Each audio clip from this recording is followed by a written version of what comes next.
इजाजत, नमस्कार।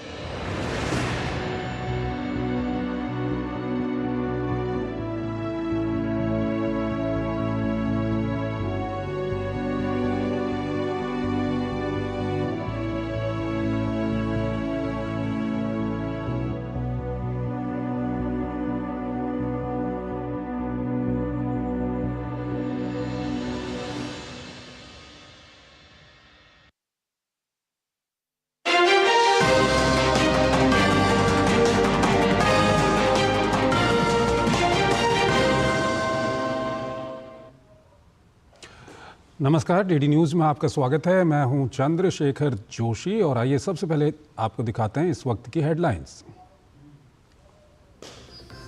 Kerala Catholic bishop council के बाद Catholic bishop conference of India ने भी किया वक्फ बिल का समर्थन।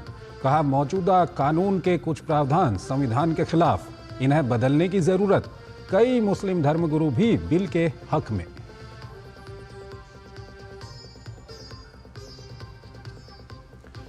केंद्र सरकार ने बिल का समर्थन करने के लिए संगठनों का जताया आभार। अल्पसंख्यक मामलों के मंत्री किरण रिजिजू ने कहा, कुछ राजनीतिक दल झूठ बोलकर कर रहे गुमराह।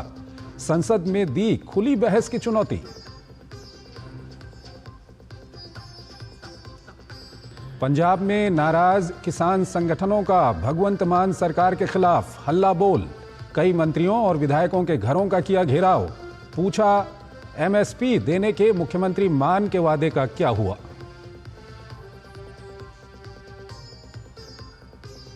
हरियाणा दौरे पर पहुंचे केंद्रीय गृह मंत्री अमित शाह ने महाराजा अग्रसेन मेडिकल कॉलेज को दी कई विकास कार्यों की सौगात। महाराजा अग्रसेन की विशाल प्रतिमा का किया अनावरण। कहा, मोदी सरकार ने देश के स्वास्थ्य ढांचे को बनाया बेहतर।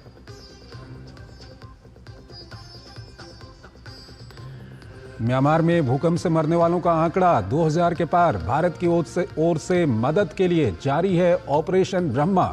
मलबे में फंसे लोगों को निकालने के साथ ही राहत सामग्री देने पर जोर। विदेश मंत्रालय ने कहा, प्रभावित इलाकों में लोगों की मदद के लिए प्रतिबद्ध है।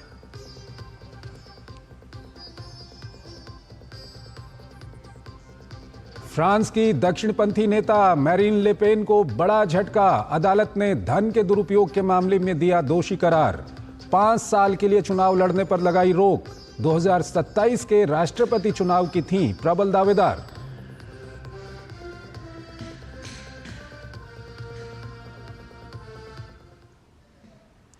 और आइए अब खबरों को विस्तार से देखते हैं। वक्फ बिल को लेकर मचे घमासान के बीच कई अल्पसंख्यक संगठन संशोधन बिल के समर्थन में उतर आए हैं।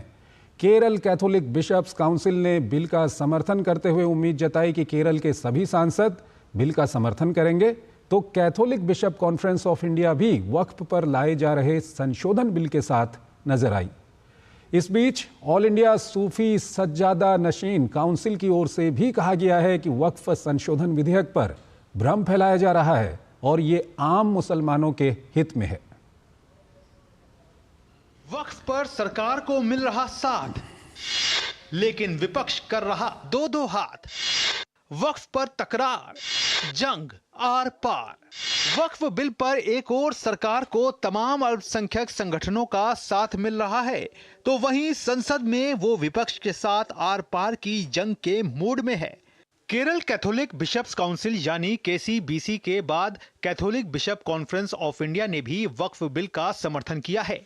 संगठन ने एक बयान में कहा है कि मौजूदा वक्फ कानून के कुछ प्रावधान संविधान के खिलाफ हैं और इन्हें बदलने की जरूरत है। संगठन ने कहा कि जल्द ही संसद में वक्फ बिल आने वाला है और सभी राजनीतिक दलों और सांसदों को इस पर निष्पक्ष और सकारात्मक रवैया अपनाना चाहिए। साथ ही धार्मिक अल्पसंख्यकों के अधिकारों की रक्षा पर विशेष जोर दिया है।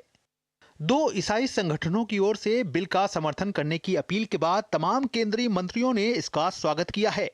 केंद्रीय अल्पसंख्यक मामलों के मंत्री किरेन रिजिजू ने फैसले का स्वागत करते हुए कहा है कि ये अधिनियम किसी समुदाय के खिलाफ नहीं है, ये कुछ लोगों के दिमाग में जहर घोलने के लिए फैलाया जा रहा दुष्प्रचार है।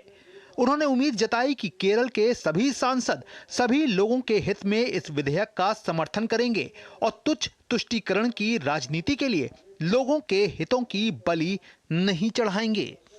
डेमोक्रेसी में अपना अपना बात करने का, अपना तर्क रखने का पूरा आज़ादी है, लेकिन झूठ बोल करके समाज को गुमराह करने का प्रयास नहीं होना चाहिए। गरीब मुसलमानों के लिए, महिलाओं के लिए और पिछड़े वर्ग जो है मुसलमानों में, उनके लिए और सब के लिए वक्फ अमेंडमेंट बिल का प्रावधान किया जा रहा है।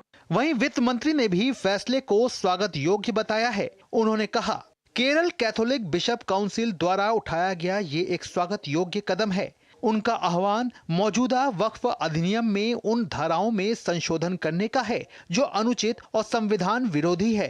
केरल के कैथोलिक बिशपों ने केंद्र के वक्फ विधेयक का समर्थन किया है।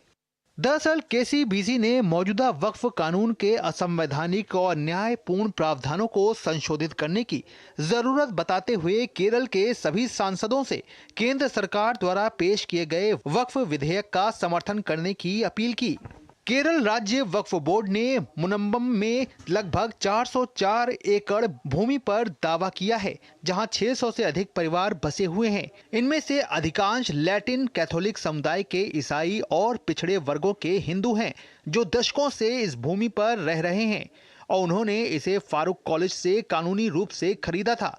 फारूक कॉलेज ने पुष्टि की है कि उसे ये भूमि दान में मिली थी, जिसे बाद में उसने बेच दिया। बावजूद इसके वक्फ बोर्ड मौजूदा कानूनों का हवाला देते हुए इस भूमि पर दावा कर रहा है। केसीबीसी का मानना है कि ऐसे कानूनों में संशोधन कर न्याय संगत भूमि स्वामित्व को सुरक्षित करना आवश्यक है।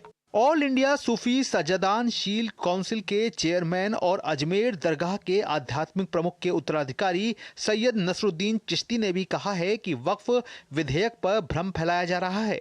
वक्फ में अमेंडमेंट की जरूरत है। देखिए, वक्फ का मतलब ये कतई ये नहीं है कि लोग ये कह रहे हैं कि मस्जिदें छीन जाएंगी, खानकाहें छीन जाएंगी, कब्रिस्तान छीन जाएंगे। ये कहना गलत है और सरकार को कोई जल्दबाजी नहीं है। सरकार ने बहुत तसल्ली से इस बिल को लाई थी। सरकार ने बाकायदा जेपीसी में ये बिल दिया। जेपीसी ने बहुत पेशेंटली सबको सुना है और उसके बाद में अब ये बिल पेश करने जाएंगे। मुझे पूरा यकीन है कि ये बिल आने के बाद में वक्फ के मैटर में ट्रांसपेरेंसी आएगी। फिलहाल वक्फ विधेयक पर सरकार को तमाम संगठनों से समर्थन मिल रहा है और फैसला संसद में होना है। शैलेंद्र मिश्रा के साथ ब्यूरो रिपोर्ट, डीडी न्यूज।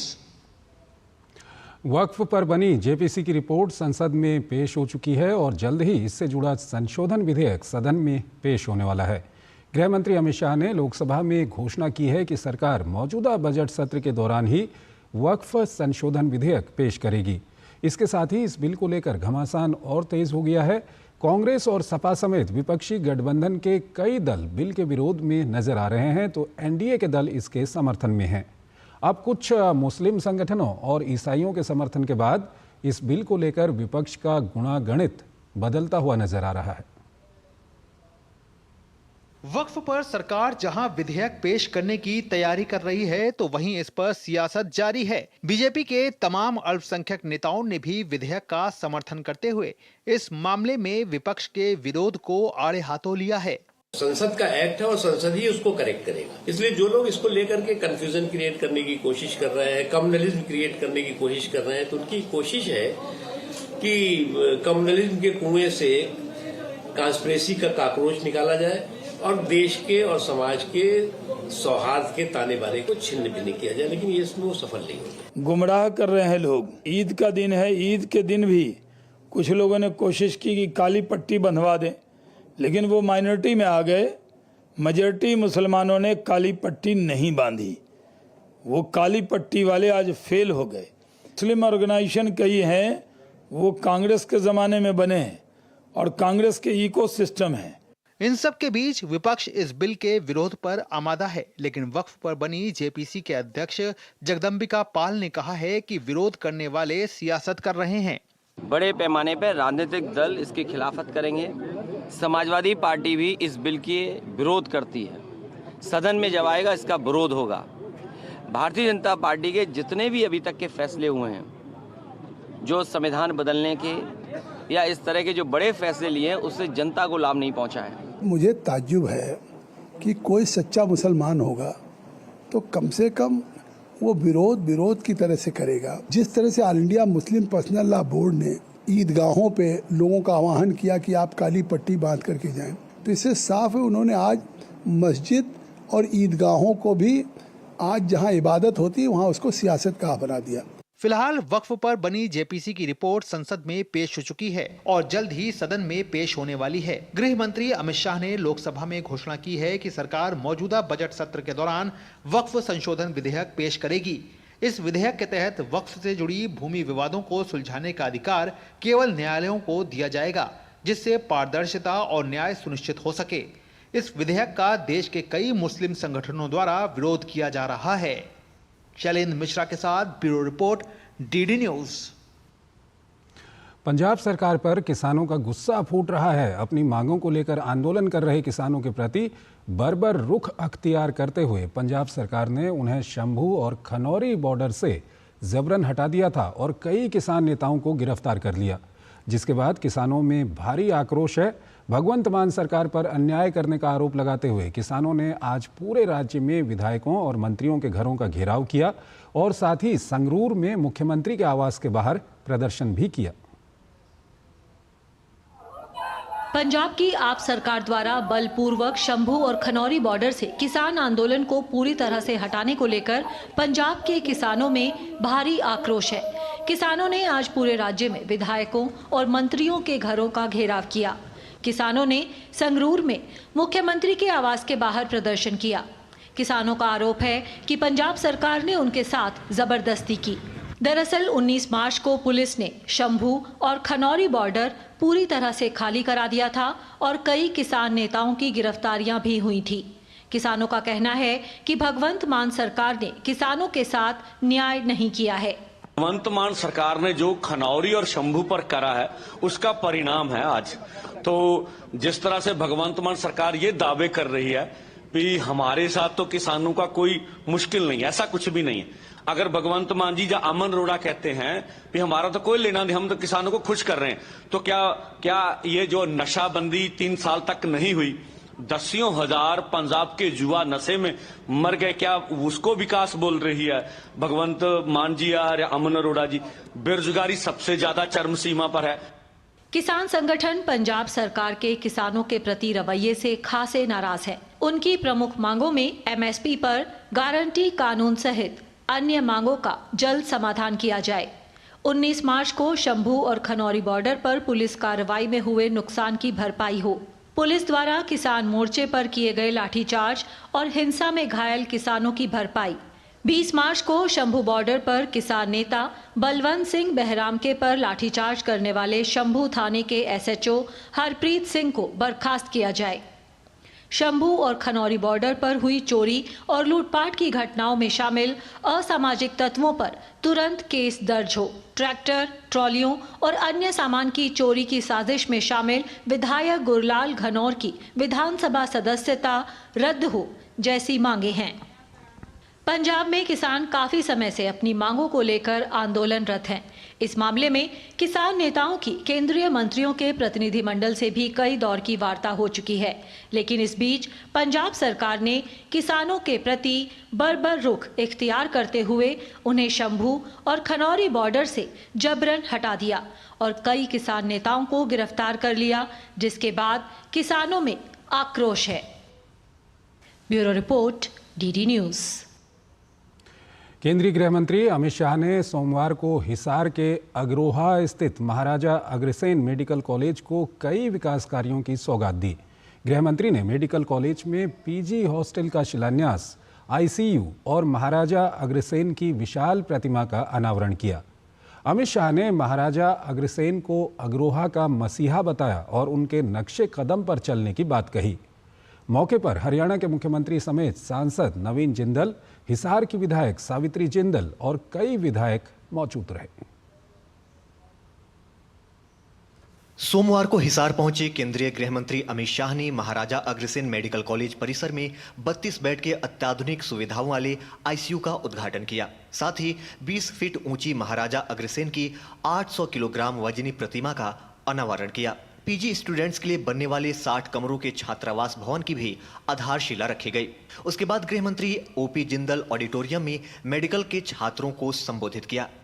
आजादी के संग्राम से लेकर आजादी के बाद के 76 साल में हरियाणा का योगदान हमेशा एक छोटे प्रदेश के रूप में सीमांकन होने के बाद भी देश के बड़े बड़े राज्यों से बहुत ज्यादा रहा है।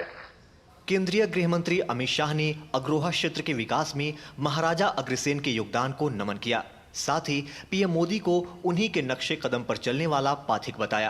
पीएम मोदी ने अपने 10 साल के शासनकाल में 25 करोड़ जनता को गरीबी से बाहर निकाला, 4 करोड़ मकान बनाए, 12 करोड़ परिवारों को गैस कनेक्शन दिए, वहीं 15 करोड़ परिवारों को शुद्ध पेयजल और 12 करोड़ घरों तक शौचालय समेत 80 करोड़ लोगों तक राशन और अंतिम पायदान के लोगों तक आयुष्मान जैसी स्वास्थ्य सेवा पहुंचाई। आज नरेंद्र मोदी जी के 10 साल के अंदर 25 करोड़ लोगों गरीबी की रेखा से ऊपर एक 10 साल के अंदर ही ले जाने का काम। 4 करोड़ आवास बनाए, मतलब 20 करोड़ लोगों को छत देने का काम किया। 81 करोड़ लोगों को प्रति व्यक्ति 5 किलो राशन मुफ्त मिलता है। 11 करोड़ लोगों को गैस का चूल्हा देकर धुआं मुक्त घर बनाने का काम। आजादी के 70 साल के बाद 12 करोड़ घर ऐसे थे जिसमें शौचालय नहीं था, और आज मैं अभिनंदन देना चाहता हूं हरियाणा सरकार को कि देश में सबसे पहले हर घर को शौचालय देने वाली सरकार हमारी हरियाणा सरकार बनी। कांग्रेस पर कटाक्ष करते हुए केंद्रीय गृह मंत्री ने कहा कि 10 साल पहले हरियाणा की सरकार खर्ची और पर्ची पर चलती थी। 10 साल पहले उस सरकार ने हरियाणा के बजट को 41,000 करोड़ पर छोड़ा था। आज हरियाणा का बजट 1,43,000 करोड़ रुपए है। हरियाणा आज शिक्षा, स्वास्थ्य, इंफ्रा के विकास के साथ साथ खेल, स्वच्छता और सफाई में पहले पायदान पर है, और ये देश के बाकी राज्यों के सामने एक मिसाल है। धीरज कुमार की report, DD news, Hisar. Hyderabad के कांचा गाची बोवली में 400 एकड़ जमीन की नीलामी को लेकर तेलंगाना की कांग्रेस सरकार घिरती जा रही है। हैदराबाद की पारिस्थितिकी तंत्र को नुकसान पहुंचने के कारण लगातार इसका विरोध हो रहा है। केंद्रीय कोयला एवं खान मंत्री और तेलंगाना भाजपा अध्यक्ष जी किशन रेड्डी ने कांग्रेस पर वनस्पतियों और जीवों को नष्ट करने का आरोप लगाया। पैसे के लिए कांग्रेस पर हैदराबाद में पेड़ों को काटने, हरियाली और जैव विविधता को नष्ट करने का आरोप लग रहा है। केंद्रीय मंत्री ने कहा कि जहां एक ओर छात्रों की आवाज को क्रूरता से दबाया जा रहा है, वहीं दूसरी ओर HCU जैसे प्रतिष्ठित संस्थानों पर अतिक्रमण किया जा रहा है। केंद्रीय मंत्री ने मुख्यमंत्री से शहर के पारिस्थितिकी तंत्र के विनाश को तुरंत रोकने की अपील की। वहीं हैदराबाद विश्वविद्यालय ने यह स्पष्ट किया कि जुलाई 2024 में राजस्व अधिकारियों द्वारा विश्वविद्यालय परिसर में 400 एकड़ भूमि का सीमांकन करने के लिए कोई सर्वेक्षण नहीं किया गया था। विश्वविद्यालय ने कहा, भूमि का कोई सीमांकन नहीं हुआ। राष्ट्रीय शिक्षा नीति के विरोध में सोनिया गांधी के लेख को लेकर राजनीति गर्माती जा रही है। भाजपा महासचिव तरुण चुग ने कहा कि आजादी के बाद करीब 60 साल तक कांग्रेस ने देश को औपनिवेशिक मानसिकता में रखा। भारत के असली नायकों का गौरवशाली इतिहास बताने के बजाय कांग्रेस ने किताबों में सांप्रदायिकता, तुष्टीकरण और भाई भतीजावाद की गुलामी को बढ़ावा दिया। 60 साल तक कांग्रेस ने देश को उपनिवेशिक मानसिकता में जकड़ कर रखा। कांग्रेस ने भारतीयता, भारत के असली नायकों के गौरवशाली इतिहास को बताने के बजाय सांप्रदायिकता, तुष्टीकरण और गुलामी के भाई भतीजावाद की सोच को किताबों में पढ़ा। कांग्रेस कार्यकाल में जानबूझकर स्कूल की किताबों में हमलावरों, अत्याचारी मुगल शासकों को महानायक, महामंडित किया गया, और भारत की धरती की लड़ाई लड़ने वाले, भारत की संस्कृति, सभ्यता और धर्म की लड़ाई लड़ने वाले नायकों को, चाहे वो भक्ति काल के गुरु परंपरा के लोग हों या दास परंपरा के लोग हों या देश भर में संत साधु, उन सबको छोटा दिखाया गया। सीपीएम की वरिष्ठ नेता सुभाषिनी अली ने कहा कि जिन राज्यों में कांग्रेस की सरकार है, सोनिया गांधी को पहले वहां राष्ट्रीय शिक्षा नीति लागू न करने के लिए कहना चाहिए। का विरोध बहुत जायज़ है, लेकिन उनकी जो सरकारें चल रही हैं कांग्रेस की तेलंगाना में और अगर कहीं और बची, तो उनको अपनी सरकारों से भी कहना चाहिए कि इसका विरोध करें और इसको लागू न करें। नेबरहुड फर्स्ट पॉलिसी के तहत म्यांमार में राहत और बचाव कार्य के लिए भारत का ऑपरेशन ब्रह्मा जारी है। भारत की ओर से सैन्य परिवहन विमानों और नौसेना के जहाज़ों के जरिए राहत सामग्री की कई खेप भेजी गई हैं। साथ ही एनडीआरएफ और भारतीय सेना की टीमें जीवित बचे लोगों की तलाश और प्रभावित लोगों को चिकित्सा सहायता प्रदान करने में लगातार जुटी हुई हैं। भारतीय सेना मांडले में 200 बिस्तरों वाला एक फील्ड अस्पताल स्थापित कर रही है। म्यांमार में शुक्रवार को 7.7 की तीव्रता से आए भयावह भूकंप में मरने वालों की संख्या बढ़कर 1700 से ज्यादा हो गई है। करीब 3400 से ज्यादा लोग घायल हुए हैं। मृतकों की संख्या बढ़ने की आशंका है। प्राकृतिक आपदा के चलते जनजीवन बुरी तरह अस्त व्यस्त हो गया है। इस मुश्किल घड़ी में भारत नेबरहुड फर्स्ट पॉलिसी के तहत म्यांमार में राहत और बचाव कार्य के लिए ऑपरेशन ब्रह्मा चला रहा है।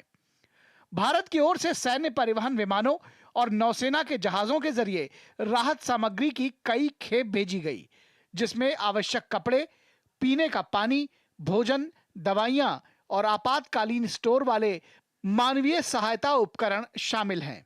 एनडीआरएफ और भारतीय सेना की टीमें जीवित बचे लोगों की तलाश और प्रभावित लोगों को चिकित्सा सहायता प्रदान करने में लगातार जुटी हुई हैं।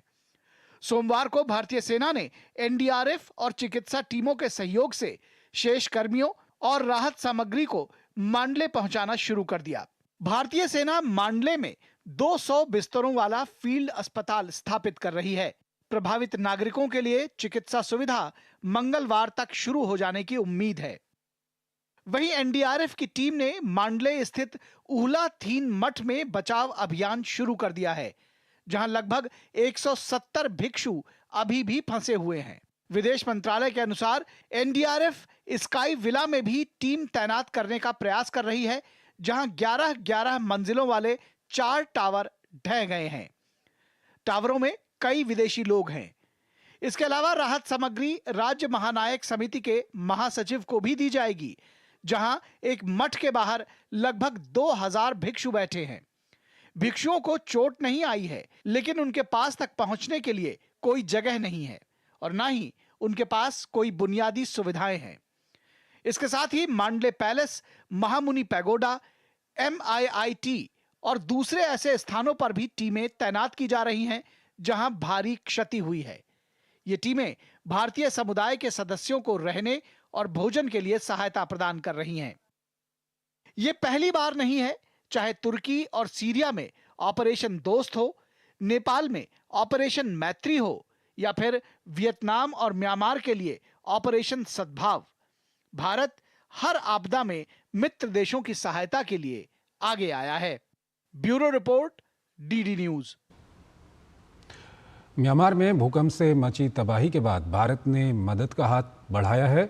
ऑपरेशन ब्रह्मा के तहत भारत लगातार म्यांमार की मानवीय सहायता कर रहा है। 50 टन राहत सामग्री लेकर INS सतपुरा और INS सावित्री यांगून पहुंचे। ये राहत सामग्री म्यांमार में भारत के राजदूत अभय ठाकुर को सौंपी गई। अब तक भारतीय वायुसेना के 6 विमान और नौसेना के 5 जहाज म्यांमार में राहत सामग्री पहुंचा चुके हैं। भारत की ओर से बड़े पैमाने पर राहत और सहायता सामग्री म्यांमार के यांगून, नेपिता और मांडले तक पहुंचाई जा चुकी है।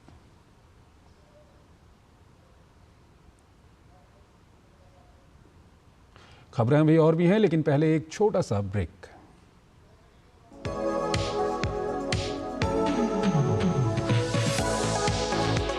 नई सुबह, नई शुरुआत डीडी न्यूज के पावर पैक शो के साथ राजनीति, कारोबार और होगी सुर्खियों पर भी चर्चा। अखबारों की हेडलाइंस, खेल, सिनेमा सहित मिलेगी संपूर्ण खबर। देखिए नया सवेरा सोमवार से शुक्रवार सुबह 8 बजे डीडी न्यूज पर।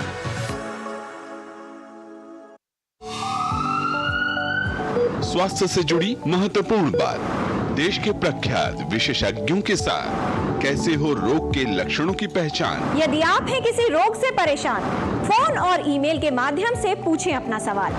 विशेषज्ञों से मिलेगा सही समाधान। देखिए स्वास्थ्य से जुड़ा विशेष कार्यक्रम टोटल हेल्थ, सिर्फ डीडी न्यूज पर।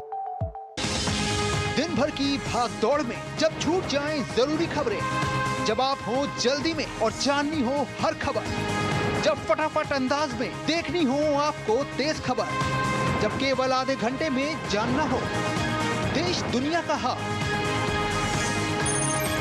तब देखिए खबरों का हाई स्पीड शो एक्सप्रेस 100।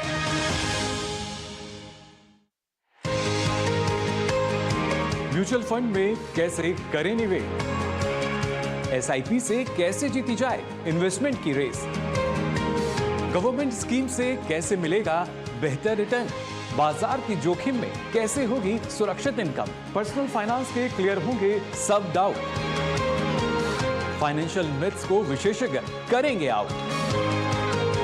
देखिए मनी मंत्र हर शनिवार सुबह 9:30 बजे सिर्फ डीडी न्यूज पर।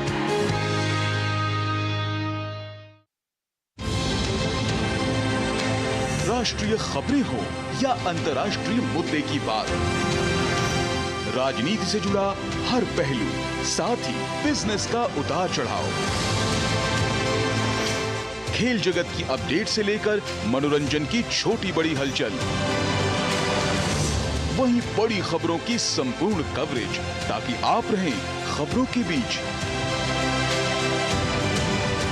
देखिए मिड डे प्राइम सोमवार से शुक्रवार दोपहर 1 बजे।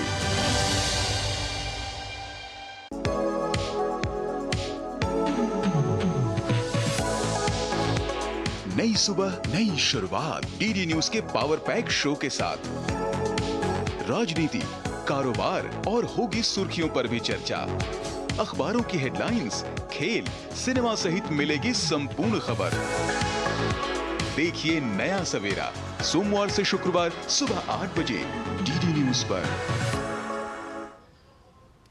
स्वागत है आपका ब्रेक के बाद। नीदरलैंड्स के विदेश मंत्री कैस्पर विल्डकैम भारत की 2 दिवसीय आधिकारिक यात्रा पर सोमवार को दिल्ली पहुंचे। विदेश मंत्रालय के प्रवक्ता रणधीर जायसवाल ने एयरपोर्ट पर गर्मजोशी से उनका स्वागत किया। अपनी यात्रा के दौरान वो विदेश मंत्री डॉक्टर एस जयशंकर और राष्ट्रीय सुरक्षा सलाहकार अजीत डोभाल से मुलाकात करेंगे। नीदरलैंड्स के विदेश मंत्री की भारत यात्रा को लेकर विदेश मंत्री डॉक्टर एस जयशंकर ने एक्स पर लिखा, नीदरलैंड्स के विदेश मंत्री कैस्पर विल्डकैम का भारत में स्वागत है, हमारी बातचीत का इंतजार है।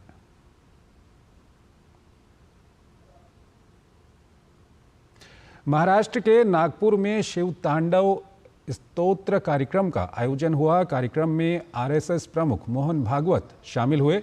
कार्यक्रम को संबोधित करते हुए उन्होंने कहा कि इस तरह के आयोजन से देश और मानव सेवा का कार्य होता है। जाने अनजाने कर्म का आचरण करने से भाव भक्ति बनती है और मनुष्य उस ओर जाता है। ऐसा एक सही मोड़ हमारे जीवन को देने वाला ये कार्यक्रम है।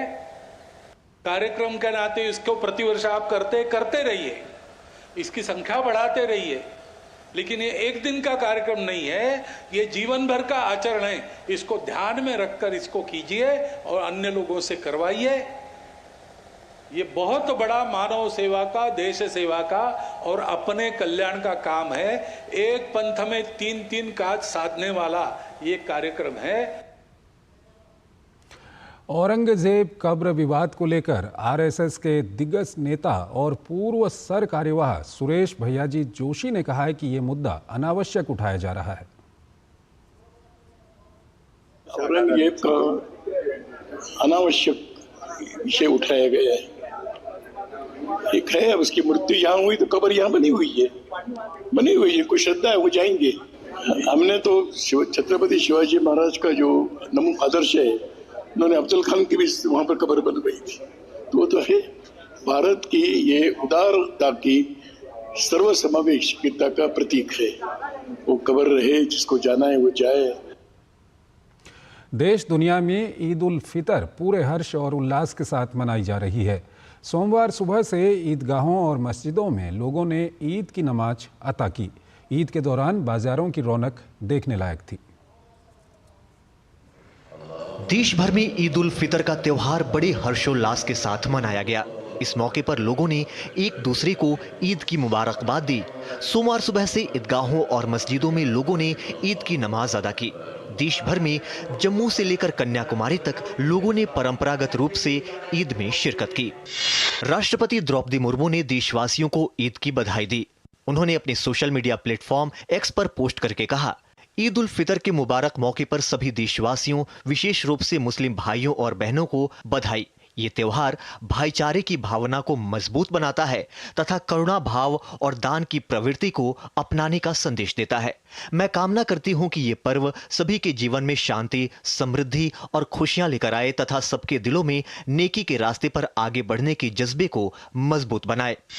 प्रधानमंत्री ने देशवासियों को ईद उल फितर की बधाई दी। उन्होंने अपने सोशल मीडिया प्लेटफॉर्म एक्स पर पोस्ट करके लिखा कि ये त्योहार हमारे समाज में आशा, सद्भाव और दयालुता की भावना को आगे बढ़ाए।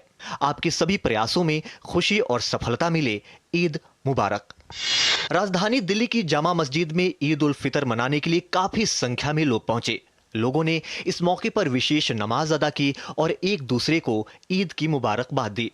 असम में सोमवार को ईद उल फितर मनाई गई। राजधानी गुवाहाटी में मचखोवा ईदगाह मैदान और राजधानी मस्जिद जैसे स्थानों पर नमाज अदा की गई। असम के मुख्यमंत्री हिमंत बिस्वा शर्मा ने ईद की बधाई देते हुए शांति और समृद्धि की कामना की। वाकई में खुशी का दिन है। सबको, देशवासियों को, सभी देशवासियों को ईद की बहुत बहुत मुबारकबाद। जितने भी त्योहार हैं, हिंदू के, मुसलमानों के, सिख ईसाई के, वो सब भाईचारा सिखाते हैं। वहीं जम्मू कश्मीर के बनिहाल में ईद उल फितर के मौके पर लोगों ने नमाज अदा की। तमिलनाडु के चेन्नई में भी लोगों ने ईद उल फितर के मौके पर नमाज अदा की। राजस्थान के जयपुर में ईद के मौके पर हिंदुओं ने ईदगाह आने वाले लोगों पर फूल बरसाए। केरल के तिरुवनंतपुरम में ईद उल फितर के मौके पर लोगों ने चंद्रशेखरन नायर स्टेडियम में नमाज अदा की। मध्य प्रदेश के भोपाल में लोगों ने ईदगाह मस्जिद में नमाज अदा की। लद्दाख में हजारों लोग नमाज अदा करने और ईद उल फितर मनाने के लिए लेह में एकत्र हुए। भाजपा नेता मुख्तार अब्बास नकवी ने ईद की मुबारकबाद दी, तो वहीं बीजेपी नेता शहनवाज हुसैन ने देशवासियों को ईद की शुभकामनाएं देते हुए देश और दुनिया में शांति की अपील की। पूरे जश्न के साथ, जुनून और जज्बे के साथ ईद मनाई जा रही है और ये मीठी ईद है, इसलिए इस मीठी ईद में कोई कड़वी बात नहीं होनी चाहिए। भाईचारा दिखा है, कहीं पर भी कोई गड़बड़ी नहीं हुई है और उत्तर प्रदेश में भी सब जगह अच्छे से नमाज हुई है और एक दूसरे के लोग गले मिले हैं। आज के दिन बहुत बहुत मुबारकबाद। इस बीच पश्चिम बंगाल की मुख्यमंत्री ममता बनर्जी ईद उल फितर के मौके पर कोलकाता के ईदगाह पहुंची, लेकिन उनका बयान ने विवाद पैदा कर दिया। ममता ने कहा कि कुछ राजनीतिक दल सांप्रदायिक हिंसा फैलाते हैं। तो वहीं ममता के बयान पर प्रदेश भाजपा अध्यक्ष और केंद्रीय मंत्री सुकांत मजूमदार ने निशाना साधते हुए कहा कि ये टीएमसी ही है जो दंगे कराती है। ये दंगा टीएमसी कर रही है, टीएमसी करा रही है, लेकिन ममता बनर्जी अपीजमेंट की पॉलिटिक्स करती है और सीपीएम भी अपीजमेंट की पॉलिटिक्स करती है। सीपीएम और ममता बनर्जी एक ही साथ है, एक ही साथ है। ईद का त्योहार न केवल भाईचारे का संदेश देता है, बल्कि एक दूसरे से खुशियां बांटने की भी नसीहत देता है। Bureau report, DD news. HAL ने 31 मार्च 2025 तक 30,400 करोड़ रुपए का राजस्व दर्ज किया है, जबकि पिछले वर्ष के दौरान राजस्व 30,381 करोड़ रुपए था। ये उपलब्धि LCA और ALH की डिलीवरी में कमी के बावजूद हासिल हुई है। इंजनों की अनुपलब्धता के कारण LCA की डिलीवरी प्रभावित हुई। जनवरी 2025 में दुर्घटना और उसके बाद बेड़े के ग्राउंडेड होने के कारण HAL डिलीवरी शेड्यूल भी प्रभावित हुआ था। कंपनी ने इस वर्ष क्षमता बढ़ाने के लिए LCA और HTT 40 के लिए अतिरिक्त लाइनें लगाई और कोरापुट में एरो इंजन क्षमता में वृद्धि की गई। 94,129 करोड़ रुपए की शुरुआती ऑर्डर बुक और चालू वर्ष के परिसमापन को समायोजित करने के बाद स्थिति 1,84,000 करोड़ रुपए पर पहुंच गई। हाल ही में कंपनी ने 62,777 करोड़ रुपए के 156 LCH प्रचंड की आपूर्ति के लिए रक्षा मंत्रालय के साथ एक अनुबंध पर हस्ताक्षर किए। ये रक्षा मंत्रालय द्वारा HAL से अब तक की सबसे बड़ी खरीद है। इसके साथ ही HAL प्रतिष्ठित महारत्न का दर्जा हासिल करने वाली पहली रक्षा PSU बन गई थी।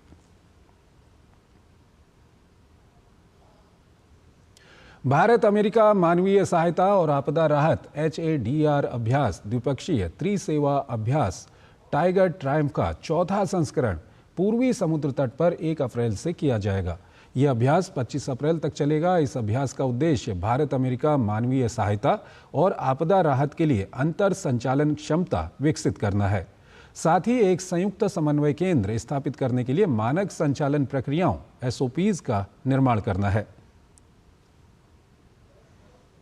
इस अभ्यास में भारतीय नौसेना के जहाज जलाश्व, घड़ियाल, मुंबई और शक्ति भाग लेंगे।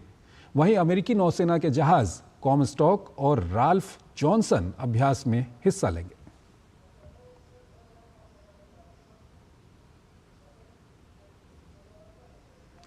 विदेश मंत्री डॉक्टर एस जयशंकर ने 2 दिन की भारत यात्रा पर पहुंचे नीदरलैंड्स के अपने समकक्ष कैस्पर वेल्डकैम्प से मुलाकात की।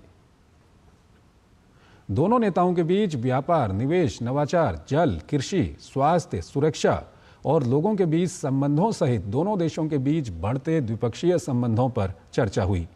इसके अलावा सेमीकंडक्टर, ग्रीन हाइड्रोजन, शिक्षा क्षेत्र में नई संभावनाओं पर भी चर्चा हुई।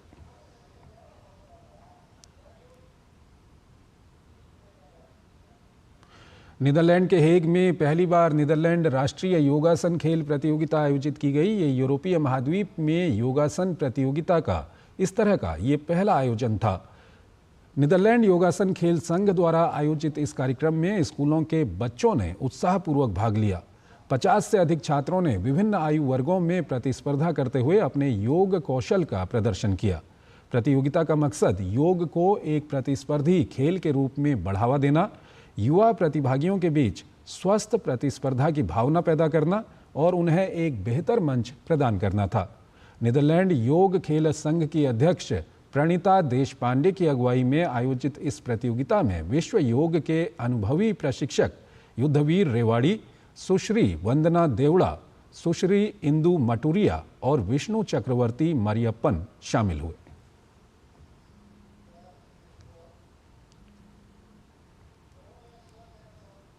Namaste Netherlands. Honorable Prime Minister Shri Narendra Modi ji brought yoga to forefront of global discourse in his UNGA address on September 27, 2014, calling it an invaluable gift of Indian Asian traditional. His appeal led the United Nations to declare June 21st as the International Day of Yoga on December 11, 2014. The Hague, this makes the beginning of new era for Yogasana in the Netherlands, dedicated to making it an competitive sports and a part to overall well-being. As we prepare for the historic inclusion of Yogasana in the 2026 Asian Games, the Netherlands Yogasana Sports Association is building a strong community, nurturing talent and strengthening global partnership. Jaipur में गणगौर माता की शाही सवारी निकाली गई। शाही सवारी में हाथी, घोड़े और ऊंट पर सवार होकर लोग राजसी ठाट बाट से निकले। उनके हाथों में तलवारें और भाले थे। कई सवारों की मूछें करीब 2 हाथ लंबी भी थीं। यहाँ राजस्थान की सांस्कृतिक कला के कई सांस्कृतिक कार्यक्रमों में शामिल कलाकार भी मौजूद रहे। राजस्थान का गणगौर उत्सव भगवान शिव और देवी पार्वती की पूजा अर्चना के लिए मनाया जाता है।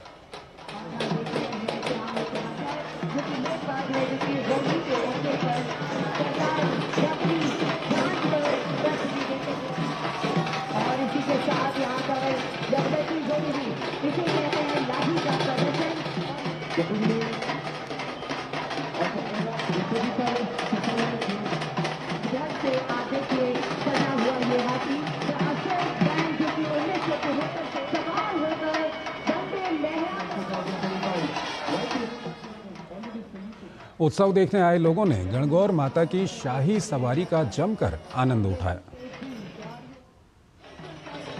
हमें बहुत अच्छा लगा और गणगौर माता तो बहुत सबको बरकत करती है और हम इतने सालों से पूजा करते हैं। 16 दिन गणगौर पूजते हैं। हाथी, घोड़े, ऊंट, बड़ी बड़ी मूंछों वाले लोग, ऊंट पे लोग इतने अच्छे से अपने कर्तव्य दिखा रहे थे। अच्छा लगा। राजसी शाही हमें बहुत अच्छी लगी। हाथी देखे, ऊंट देखे और जो इनकी थी ना राजपाट से, ठाट बाट से, वो बहुत अच्छा लगा। गणगौर हमारे घर में बनती है गणगौर। और यहाँ पर एक और छोटा सा ब्रेक। स्वास्थ्य से जुड़ी महत्वपूर्ण बात। देश के प्रख्यात विशेषज्ञों के साथ कैसे हो रोग के लक्षणों की पहचान। यदि आप हैं किसी रोग से परेशान, फोन और ईमेल के माध्यम से पूछें अपना सवाल। विशेषज्ञों से मिलेगा सही समाधान। देखिए स्वास्थ्य से जुड़ा विशेष कार्यक्रम टोटल हेल्थ सिर्फ डीडी न्यूज पर। दिन भर की भाग दौड़ में जब छूट जाएं जरूरी खबरें, जब आप हो जल्दी में और जाननी हो हर खबर, जब फटाफट अंदाज में देखनी हो आपको तेज खबर, जब केवल आधे घंटे में जानना हो देश दुनिया का हाल, तब देखिए खबरों का हाई स्पीड शो एक्सप्रेस 100।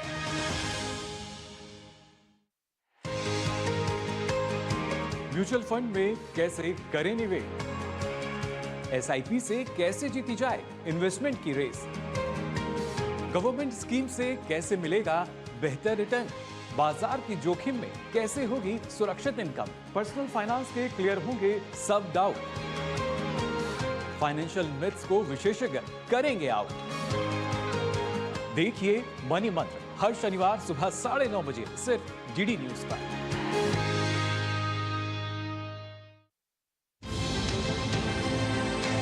राष्ट्रीय खबरें हो या अंतर्राष्ट्रीय मुद्दे की बात, राजनीति से जुड़ा हर पहलू, साथ ही बिजनेस का उतार चढ़ाव,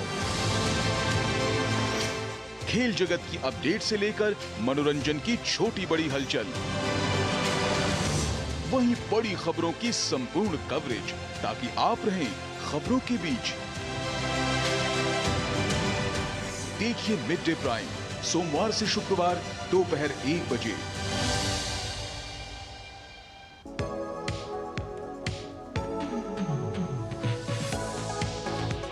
नई सुबह नई शुरुआत डीडी न्यूज के पावर पैक शो के साथ राजनीति, कारोबार और होगी सुर्खियों पर भी चर्चा, अखबारों की हेडलाइंस, खेल, सिनेमा सहित मिलेगी संपूर्ण खबर। देखिए नया सवेरा सोमवार से शुक्रवार सुबह 8 बजे डीडी न्यूज पर।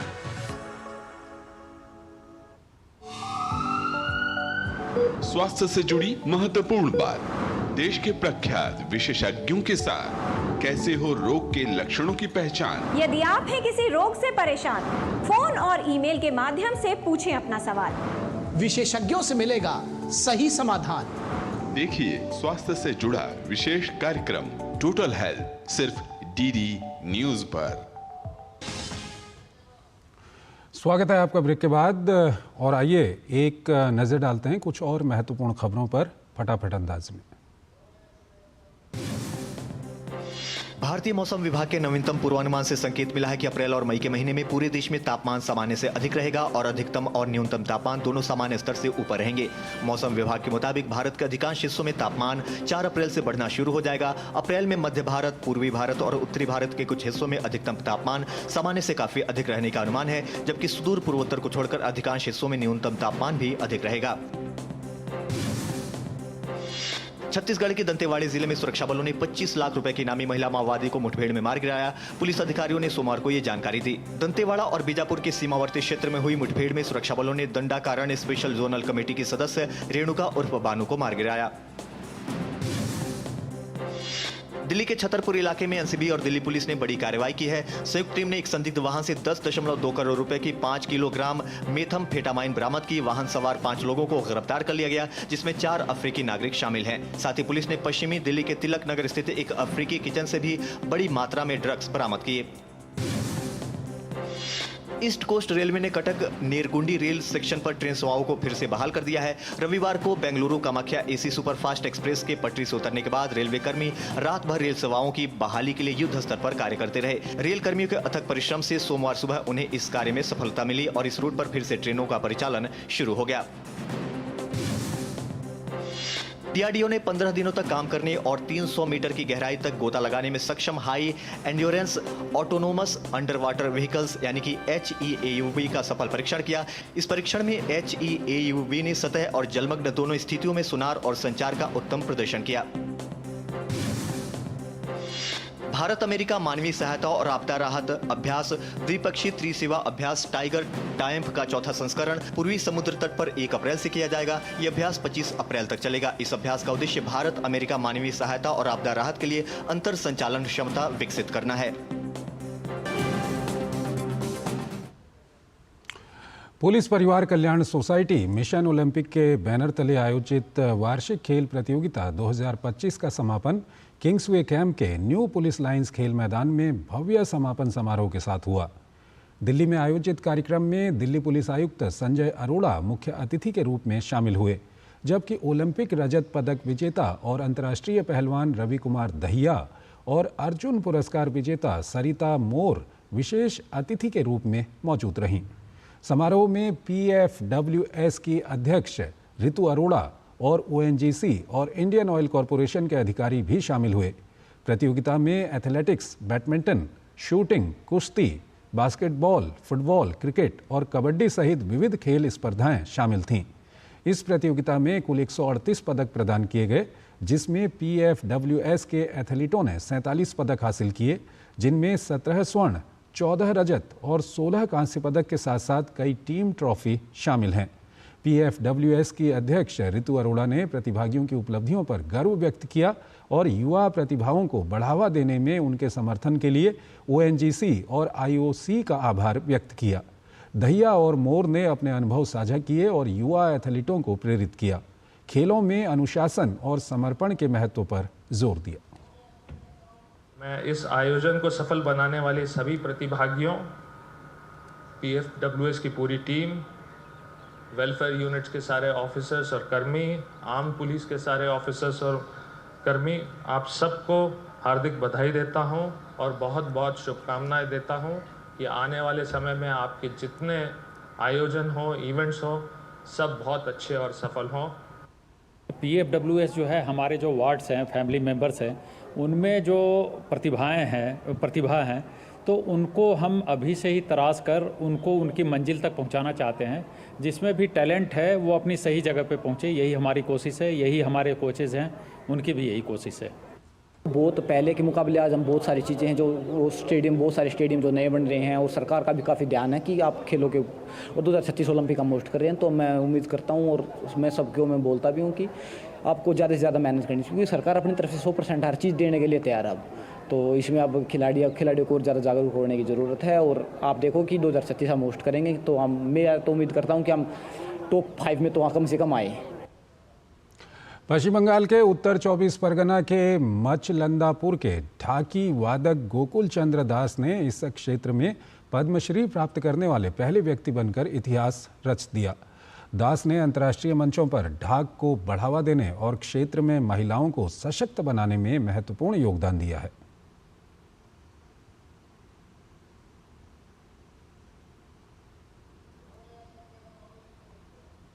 हमारा ये लगता है जो इतना अवार्ड ढाक के लिए इंडिया गवर्नमेंट जो चिंता भावना कर लेते हो, तो ये मेरा बहुत आनंद का खबर है। ढाक एंड बांग्ला ढोल बांग्ला का एक ऐतिह्यपूर्ण ट्रेडिशनल फोक इंस्ट्रूमेंट, बहुत पुराना है। दूरदर्शन से बात करते हुए गोकुल चंद्र दास ने कहा कि बचपन से ही उन्हें ढाक वाद्य यंत्र का शौक था। उनके पिता भी ढाकी वादक थे। 2004 में उन्होंने कोलकाता में एक ढाकी प्रतियोगिता जीती, जहां उन्हें ढाकी सम्राट की उपाधि मिली। तब से उन्होंने पीछे मुड़कर नहीं देखा।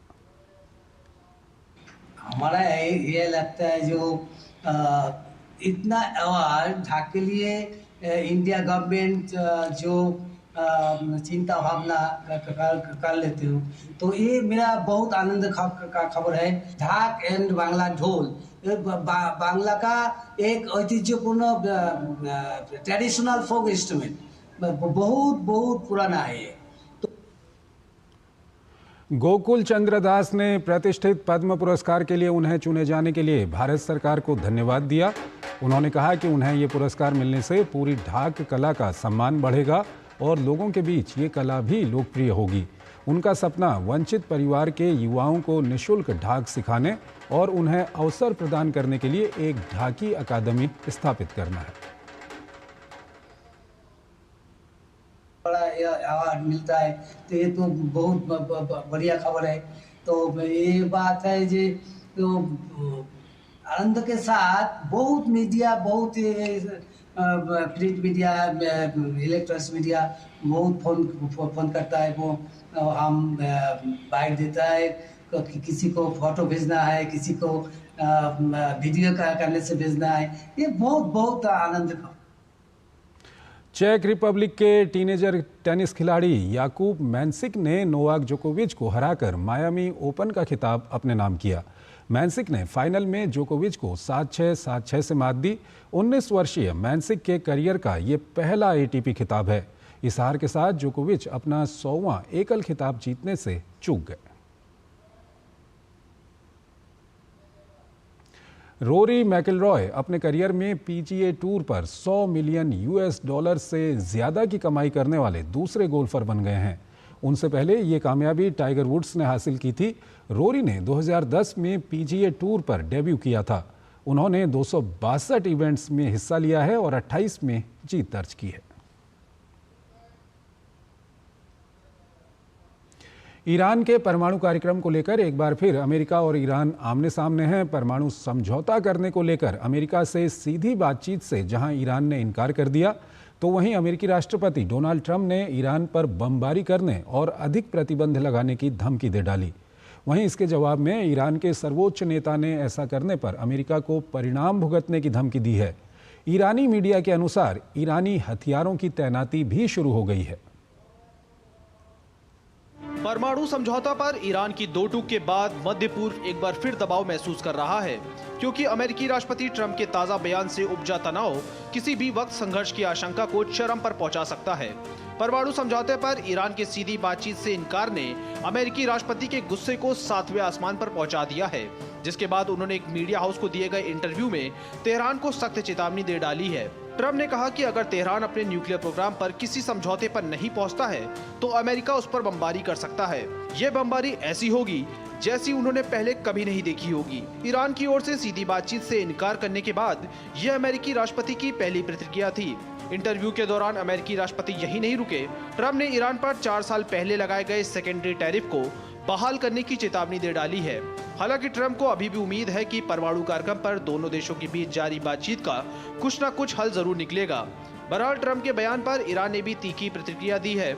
ईरान के सुप्रीम लीडर आयतुल्ला खामनेई ने कहा है कि अगर अमेरिका बमबारी की धमकी पर अमल करता है तो उसे मजबूत जवाबी हमला झेलना पड़ेगा। तेहरान टाइम्स की रिपोर्ट का हवाला देते हुए कहा गया है कि ईरान ने किसी भी हमले का जवाब देने के लिए अपनी मिसाइलों की तैनाती शुरू कर दी है। इससे पहले ईरान ने 26 मार्च को अपनी तीसरी अंडरग्राउंड मिसाइल सिटी का वीडियो जारी किया था, जिसमें सुरंगों के भीतर मिसाइलें और आधुनिक हथियार दिखाई दे रहे हैं। दरअसल ये वीडियो ऐसे समय जारी किया गया है जब डोनाल्ड ट्रंप की ईरान को परमाणु प्रोग्राम खत्म करने की चेतावनी की डेडलाइन करीब है। दरअसल 2018 में ट्रंप ने अपने पहले कार्यकाल में परमाणु समझौते को रद्द करते हुए अपनी अधिकतम दबाव वाली रणनीति के तहत प्रतिबंधों को फिर से लागू कर दिया था। 2015 के समझौते के अनुसार ईरान अपनी संवेदनशील परमाणु गतिविधियों को सीमित करने और अंतर्राष्ट्रीय निरीक्षकों को आने की अनुमति दी थी, जिसके बाद ईरान पर लगे आर्थिक प्रतिबंधों को खत्म कर दिया गया था। समझौते को खत्म करते हुए ट्रंप ने कहा था कि अमेरिका ईरान से नया समझौता करना चाहता है जो उसके परमाणु कार्यक्रम और बैलिस्टिक मिसाइल के विकास पर अनिश्चितकालीन रोक लगाएगा। बहरहाल ईरान और अमेरिका के बीच तनाव कई दशक पुराना है, लेकिन मध्य पूर्व में पहले से जारी तनाव ने इस बार के हालात को और ज्यादा गंभीर बना दिया है। हालांकि सैन्य ताकत के लिहाज से अमेरिका का कोई मुकाबला नहीं है, लेकिन ईरान की रणनीतिक स्थिति, मिसाइल क्षमता और प्राकृतिक संसाधनों ने उसे अब तक झुकने नहीं दिया है।